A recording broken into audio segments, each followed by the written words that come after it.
পশ্চিমবঙ্গে বর্তমানে লক্ষ্মী ভাণ্ডারের মতো পুরুষদের গণেশ ভাণ্ডার কিন্তু চালু হতে পারে, এমন কিন্তু সোশ্যাল মিডিয়ায় শোরগোল শুরু হয়ে গেছে। তো এই বিষয়টা কি, এই বিষয় সম্বন্ধে বিস্তারিত আপনাদের জানিয়ে দেবো যে বর্তমানে যে পশ্চিমবঙ্গে গণেশ ভাণ্ডার যে শুরু হবে কি হবে না, অথবা যদি শুরু হয় এই বিষয়ে বর্তমানে সোশ্যাল মিডিয়ায় কী চলছে সেটা কিন্তু এই ভিডিওতে আপনাদের জানিয়ে দেবো। তো সেই জন্য ভিডিওটা প্রথম থেকে শেষ পর্যন্ত অবশ্যই দেখবেন মনোযোগ সহকারে, এবং আমাদের চ্যানেলে প্রথমবার ভিজিট করে থাকলে আমাদের চ্যানেলটিকে সাবস্ক্রাইব করে রাখুন এবং পাশে থাকা বেল আইকনটিকে অন করে রাখুন, কারণ আমরা এরকম রিলেটেড নিত্য ভিডিও নিয়ে আসি। তো চলুন আজকে ভিডিওটা শুরু করা যাক।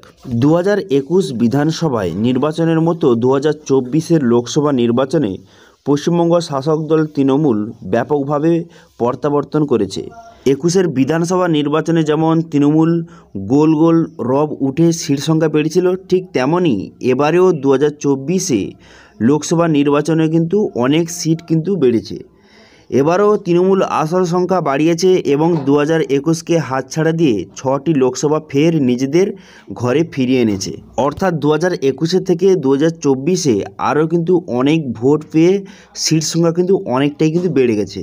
এবার 2021 এবং 2024 পরপর দুটি নির্বাচনে তৃণমূল একক জয়ের পিছনে রাজনৈতিক মহলে বিশেষজ্ঞরা থেকে শুরু করে রাজ্যের বাসিন্দারা যারা সবচেয়ে বড় হাত রয়েছে, যারা মনে করছে সবচেয়ে বড় হাত রয়েছে সেটি হচ্ছে সরকারি যে লক্ষ্মী ভাণ্ডার প্রকল্প, এর পিছনে কিন্তু বড় হাত রয়েছে। কেননা এই প্রকল্প 2021 সালে তৃণমূল প্রত্যাবর্তনের পর চালু হয়েছিল, আর 2024 লোকসভার আগে এই প্রকল্পের টাকা কিন্তু বাড়ানো হয়েছিল।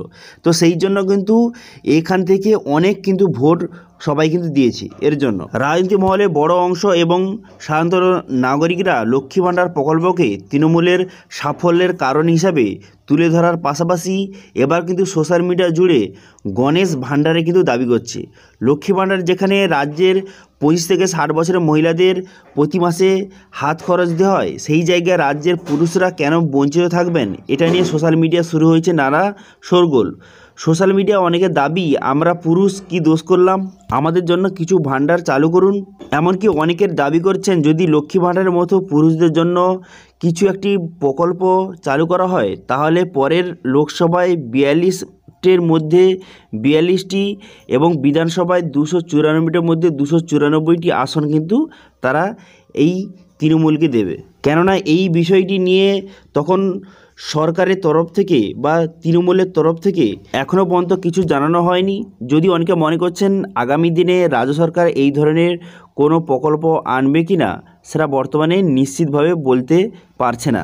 এবং বর্তমানে অন্যদিকে সোশ্যাল মিডিয়ায় জুড়ে এখন লক্ষ্মী ভাণ্ডার প্রকল্প নিয়ে নানা রকম কিন্তু মিম তৈরি হচ্ছে, এবং এই লক্ষ্মী ভাণ্ডার এবং এই গণেশ ভাণ্ডার চালু করার যে উদ্দেশ্যে সোশ্যাল মিডিয়া কিন্তু বর্তমানে শোরগোল পড়ে গেছে। কিন্তু এখনও পর্যন্ত সরকারের তরফ থেকে কোনো রকম বলা হয়নি বা এখনও পর্যন্ত কোনো ঘোষণা করা হয়নি কোনো রকম যে প্রকল্প যে চালু করা হবে কি হবে না। তো সেক্ষেত্রে সরকার এই বিষয়ে কী তাদের মতামত, অথবা পরবর্তীকালে যদি গণেশ ভাণ্ডার নিয়ে কোনো রকম নিত্য নতুন আপডেট আসে সেটা কিন্তু আপনাদের জানিয়ে দেবো। তো আপনাদের কী মনে হয়, লক্ষ্মী ভাণ্ডারের মতো যে পুরুষদের জন্য গণেশ ভাণ্ডার কি চালু করা উচিত? আপনাদের কী মতামত অবশ্যই কিন্তু কমেন্টে জানাবেন। তো এটা ছিল আজকে আপডেট। ভিডিওটা ভালো লেগে থাকলে ভিডিওটাকে লাইক করে দেবেন এবং ভিডিও কিন্তু বন্ধুর সঙ্গে শেয়ার করে দেবেন, এবং আমাদের চ্যানেলে প্রথমবার ভিজিট করে থাকলে আমাদের চ্যানেলটিকে সাবস্ক্রাইব করে রাখুন এবং পাশে থাকা বেল আইকনটিকে অন করে রাখুন, কারণ আমরা এরকম রিলেটেড নিত্য ভিডিও নিয়ে আসি। আজকে ভিডিওটা এই পর্যন্ত, দেখা হচ্ছে নেক্সট ভিডিওতে। Thank you.